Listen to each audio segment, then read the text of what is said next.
দ্বিতীয় সেমিফাইনালে সানরাইজার্স হায়দ্রাবাদের বিপক্ষে হেরে ফাইনালের আগেই বিদায় নিল রাজস্থান। এদিন চেন্নাইয়ের এম এ চিদাম্বরম স্টেডিয়ামে দ্বিতীয় কোয়ালিফায়ার ম্যাচে টস হেরে প্রথমে ব্যাট করে 9 উইকেটে 175 রানের চ্যালেঞ্জিং স্কোর গড়ে সানরাইজার্স হায়দ্রাবাদ। দলের হয়ে 34 বলে 4টি ছক্কায় সর্বোচ্চ 50 রান করেন হেনরি ক্লাসেন। এছাড়া 15 বলে 5টি 4 আর 2টি ছক্কায় 37 রান করেন রাহুল ত্রিপাঠী। 28 বলে 3 4 আর 1 ছক্কায় 34 রান করেন ওপেনার ট্রাভিস হেড। 120 বলে 176 রানের লক্ষ্য তাড়া করতে নেমে 1 উইকেটে 65 রান করে জয়ের পথেই ছিল রাজস্থান রয়্যালস। এরপর মাত্র 27 রানের ব্যবধানে 5টি উইকেট হারায় তারা। তারপর কার্যত ম্যাচ থেকে ছিটকে যায় রাজস্থান।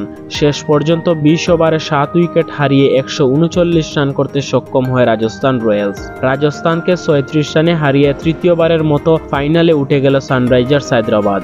আগামী রোববার চেন্নাইয়ে আইপিএলের 17তম আসরে ফাইনালে কলকাতা নাইট রাইডার্সের মুখোমুখি হবে সানরাইজার্স হায়দ্রাবাদ। সেদিন আইপিএলের দ্বিতীয় শিরোপার জয়ের লক্ষ্যে খেলবে হায়দ্রাবাদ, আর কলকাতা নাইট রাইডার্সের লক্ষ্য থাকবে তৃতীয় শিরোপা।